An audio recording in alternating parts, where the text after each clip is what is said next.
여러분 안녕하세요. 여러분과 함께 강의를 하게 될 우아영입니다. 오늘은 한국 선교의 빛과 빛이라는 제목으로 두 개의 강의를 진행하려고 하는데요. 1강에서는 잊혀진 얼굴 고마운 기억들이라는 제목으로 개화기 조선에 입국한 6개 교단을 중심으로 입국 과정과 선교사들의 선교 사역을 알아보려고 합니다. 2강에서는 경기 남부와 이천 지역의 선교 활동과 기독교가 전파되는 과정과 의병 활동을 중심에 있었던 인물들에 대해서 함께 살펴보고자 합니다. 자, 그럼 1강부터 함께 내용을 배워볼까요? 첫 번째로 북장로교입니다.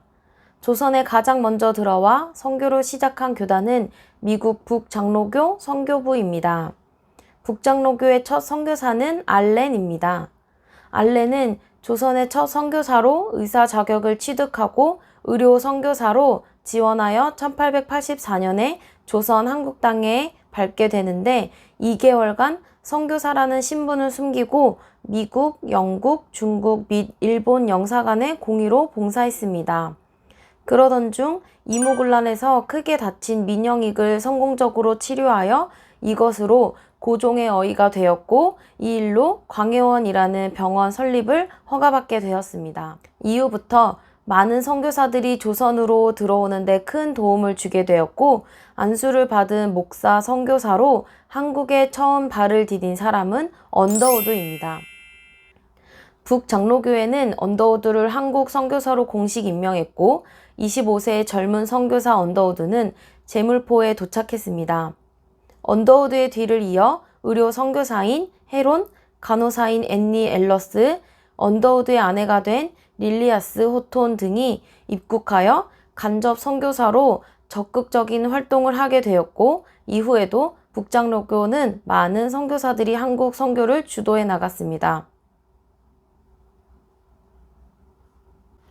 언더우드가 도착할 당시 한국에는 기독교 포교가 금지되었기 때문에 선교사로서 자신의 신분을 숨기고 고종으로부터 윤허받은 근대식 교육의 교사로서 활동하면서 알렌이 설립한 광해원에서 화학과 물리학 등을 가르침으로 선교 사역을 시작했습니다.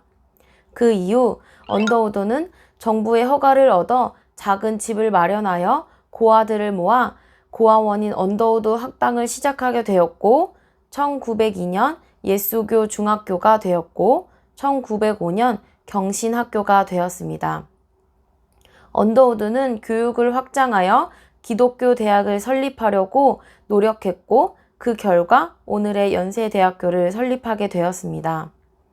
언더우드는 1887년 정동에 있는 자신의 집에서 한국인 신자들과 함께 예배를 드리며 최초로 형성된 교회로 정동교회가 되었고 후에 지방에도 많은 교회를 세우는 뜻깊은 일을 했습니다. 북장로교 선교부는 1884년부터 선교사들을 서울에 파송하여 병원, 학교, 교회 등을 설립해 가면서 선교 지부를 형성하게 되었습니다. 1893년 북장로교 선교부는 마펫과 그레암 리와 스왈른을 평양 개척 선교사로 임명했고 마펫은 한국교회의 부흥과 성장을 기대하며 현지인 지도자 교육을 위해 자신의 집에서 신학교육을 하게 되었고 이후 평양으로 옮겨 신학교를 설립하여 신학교육과 한국교회를 설립하기 위해 많은 노력을 기울였으며 평양을 중심으로 교회를 개척하여 장대영 교회를 시작으로 남문박 교회, 창전리 교회, 산정형 교회 등 1000여 개의 교회가 설립되는 엄청난 복음의 사역을 했습니다. 마펫은 널다리골 교회에서 이영헌을 교사로 두어 작은 학교를 설립했으며 이 학교는 1897년 평양 선교 지부에서 직영하는 예수교 학교로 발전하게 되었고 1901년에는 한국식으로 신축되어 숭실학당이라는 이름으로 불리게 되었습니다. 두 번째는 북감리교입니다. 감리교가 한국 선교에 관심을 갖게 된 것은 1883년 가우처에 의해서였습니다. 1882년 조선과 미국은 한미 수호 통상 조약을 체결한 후 양국 간의 외교 사절단의 교환이 이루어졌습니다. 1883년 민혁이 이끄는 외교 사절단이 미국을 방문하며 대륙 횡단 열차를 타고 여행하던 중에 가우처와 만나게 되었고, 가우처와 민혁이 일행은 4일간 함께 기차 여행을 했고, 이때 가우처는 한국 선교에 대한 마음을 갖게 됩니다. 가우처는 일본에 있는 감리교 선교사 대표인 맥클레이에게 직접 편지를 보내 조선에 방문하여 현지 답사를 부탁했고, 편지를 받은 맥클레이는 1884년 한국행을 결심하고 부인과 함께 조선에 내한하여 교육과 의료 사업을 허락받게 되었고, 이후 가우처와 맥클레이의 노력으로 스크랜튼과 아펜젤러를 조선의 선교사로 임명하게 되었습니다. 윌리엄 스크랜튼은 의사이자 선교사인 앨런 박사가 설립한 광해원에서 6주간 근무한 후 정동에 집 한 채를 마련하여 1886년 병원을 세우고 고종 황제로부터 시병원이라는 이름을 하사받게 되었고, 후에 조선 정부로부터 보구여관이라는 이름을 받게 됩니다. 그의 어머니 메리 스크랜튼은 조선 소녀들과 여성들이 지위가 매우 열악하여 교육조차 받지 못하는 것을 안타깝게 생각하며 조선에 없었던 여학교를 세우고자 했습니다. 그 후에 고종황제와 명성황후로부터 이화학당이라는 교명을 받아 한국 최초의 여학교가 세워지게 되었습니다. 아펜젤러가 한국에 처음 왔을 때 교육에 관심을 두었고, 단순히 교육은 영어를 가르치거나 근대화를 만족시키는 것이 교육이라고 생각하지 않고 그리스도로 거듭난 복음의 일꾼을 양성하는 데 두었습니다. 아펜젤러는 스크랜턴 선교사의 도움을 얻어 조선의 복음화뿐만 아니라 나라를 위해 봉사하는 유능한 기독교 지도자를 양성하고자 작은 교실에서 시작한 수업이 1년 후에 고종으로부터 배제학당이라는 이름을 하사받게 되었습니다. 세 번째로는 호주 장로교입니다. 호주 빅토리아 장로교회 소속 선교사들이 공식적으로 한국 선교에 시작한 해는 1889년입니다. 호주의 첫 선교사 데이비스 남매의 내한 이후 해방 이전까지 78명의 선교사를 한국에 파송했고, 호주 빅토리아 장로교회는 청년연합회가 파송한 최초의 한국 선교사로 데이비스와 또 그의 누이인 메리 데이비스와 함께 사역을 했습니다. 호주 장로교는 당시 경남의 수도였던 부산에서 가장 많은 선교 인력과 장비를 투입하여 1893년 미오라 고아원을 시작했고, 1895년 근대 교육으로 최초의 여학교인 일신 여학교가 설립되고 나병 환자 선교 사역을 했습니다.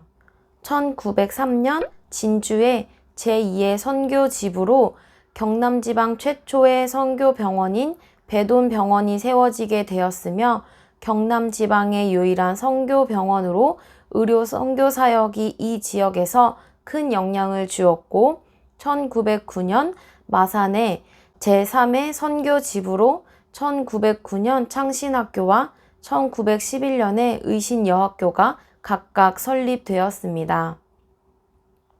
1913년 통영과 거창은 각각 제4와 5의 선교지부가 되었고, 1910년까지 경상남도는 호주 장로회와 북장로교회의 공동 선교지였기 때문에 협력하여 사역했습니다. 1912년까지 호주 장로교회 인력은 강화되었고, 1913년에는 여성들에게 교육이 개방되어 최초의 교육 과정이 만들어지게 되었습니다. 네 번째로 남장로교입니다. 1892년 미국 남장로교 선교사들이 한국에 도착했을 때 당시 25명에서 30명의 선교사들이 한국에 선교활동을 하고 있었지만, 선교 기지들은 서울, 부산, 원산에 있었고 내륙에는 아직 없었습니다. 당시 기독교는 공식적으로 금지되었기 때문에 직접적인 선교 활동은 매우 조심스럽게 진행되고 있었습니다.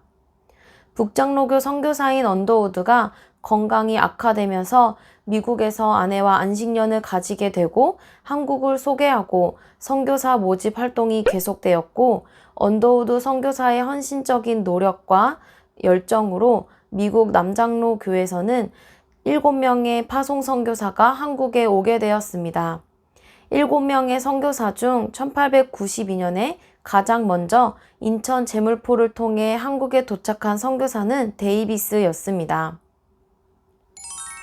1893년 레이놀즈는 경기도 강화, 테이트는 마포 3열과 평양, 북부 지역에서 선교 활동을 하였으며 1894년 테이트와 마티 테이트는 전주 지역 부녀자들을 대상으로 복음을 전하며 예배를 드렸습니다.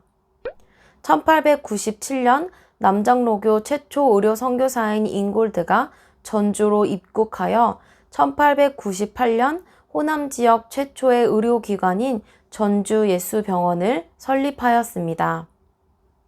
미국 남장로교 선교부는 충청도 남부 지역과 서부 지역과 전라도 지역을 선교 지역으로 맡게 되었는데, 레이놀즈는 충청도와 전라도 지역의 선교 활동을 전체적으로 총괄하며 이끌었습니다.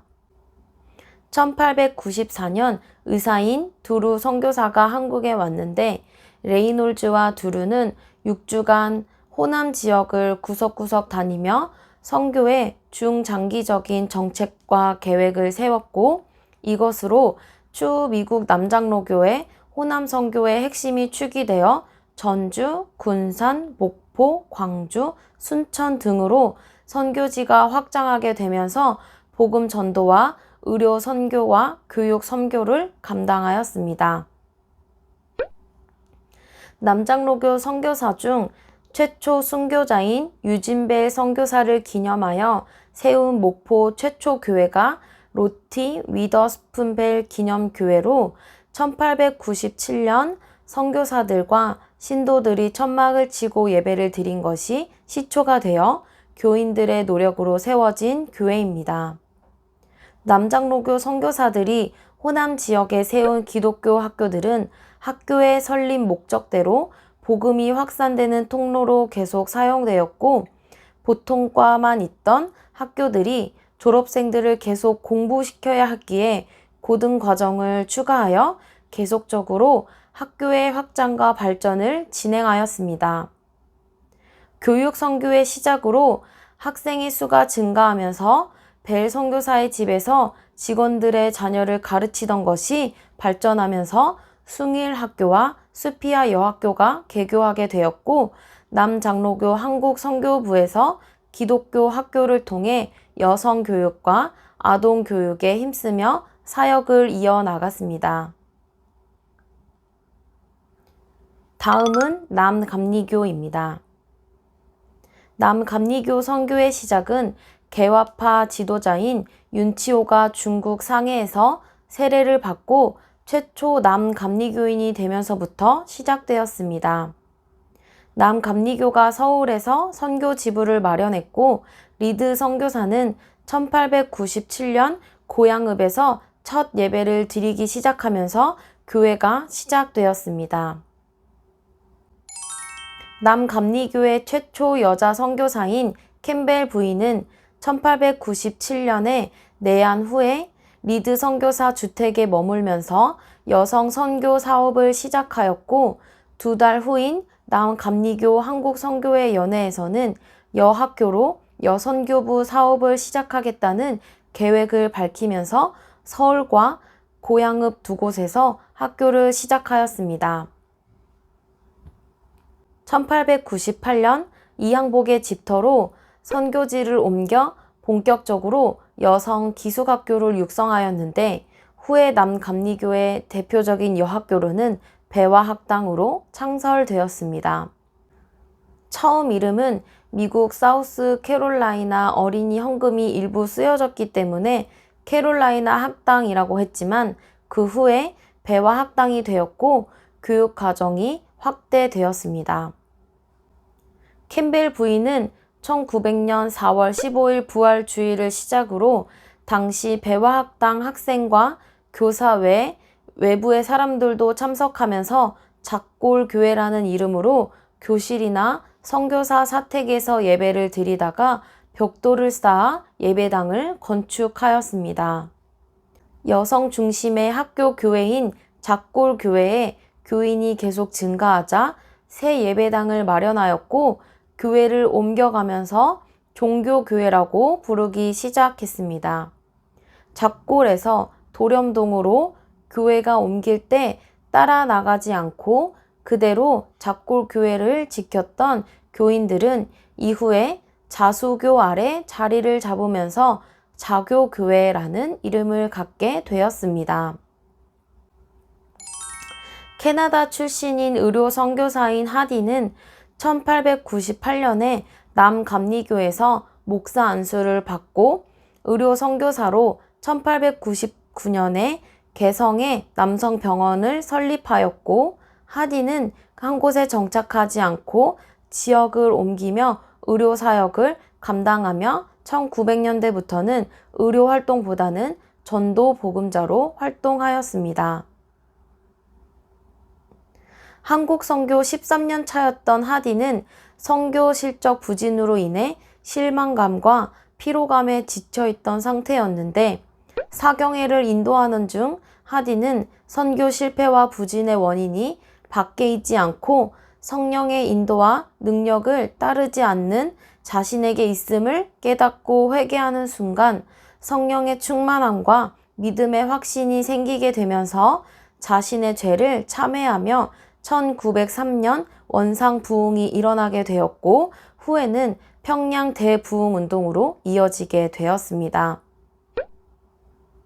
남감리교회 여성 선교사인 캐롤과 놀스가 개성과 원산에서 여성 교육 선교를 하였으며 개성에 호수돈 여학교를 세우고 원산에 루시 여학교를 세웠습니다. 마지막으로 캐나다 장로교입니다. 캐나다 장로교 소속 선교사들이 공식적으로 한국 선교를 시작한 해는 1898년입니다. 정치적, 경제적인 혼란 속에서 한국 선교의 상황은 불안정했지만 캐나다 장로교의 한국 선교는 미국에서 일어난 부흥운동과 학생 자원운동의 영향으로 열정적으로 일어났습니다. 특별히 캐나다 장로교가 한국 선교를 결정한 직접적인 동기가 한국에 대한 강렬한 선교적 소명을 받고 독립선교사로 1893년 12월에 한국에 와서 약 11개월 동안 선교를 하다가 순교한 맥켄지 선교사의 영향이 컸습니다. 맥켄지는 황해도 지역의 소래교회에서 활동하였지만 일사병에 걸려 심한 고열로 결국 순교하게 됩니다. 그의 헌신으로 열정적인 선교 활동은 지역 주민들에게 큰 충격과 감동을 주었고 소래교회 성도들은 캐나다 장로교 해외 선교부에 선교사를 파송해 달라는 요청을 하게 됩니다. 그래서 캐나다 장로교 해외 선교위원회는 한국의 요청을 받아들이면서 1898년에 그리어슨 의사 부부와 푸트 목사 부부와 그리고 맥레 목사를 한국에 파송하였고 캐나다 장로교 선교사들은 다른 교단의 선교사들과 갈등과 마찰을 피하고 효과적인 선교를 감당하였습니다. 1898년 캐나다 장로교 선교사들은 북장로교 선교사들의 권유를 받아 북장로교 선교사로부터 원산 지역을 양도받고 그곳을 기점으로 함경도 지역 선교를 감당하게 되었는데 원산과 성진, 함흥을 중심으로 선교 지부를 설치하고 주로 관북 지역의 선교 활동들을 담당하였습니다. 푸트 선교사가 원산 지부를, 그리어슨 선교사가 성진 지역을, 맥레 선교사가 함흥 지역을 맡았고 캐나다 장로교 선교사들은 다른 선교부들과 마찬가지로 복음 선교와 교육 선교와 의료 선교를 중심으로 활동하였고 복음 선교와 함께 교육 선교도 이루어졌는데 교회마다 예배당 부설로 학교를 설치하며 운영했습니다. 당시 원산 지역에는 이미 교회에서 운영하는 기독교 학교가 있었기에 1901년에는 함흥읍 교회는 소년들을 위한 학교를 설치했고 푸트에 의해서 1904년 원산에 진성여학교가 세워지고 맥레에 의해서는 1903년 함흥에 영생여학교가 설립되었습니다. 이렇게 6개의 교단이 북장로교, 북감리교, 호주장로교, 남장로교, 남감리교, 캐나다 장로교까지 입국 과정과 선교 사역을 함께 살펴보았습니다. 배운 것을 기억하고 퀴즈를 풀어보며 1강의 강의를 모두 마치겠습니다. 감사합니다.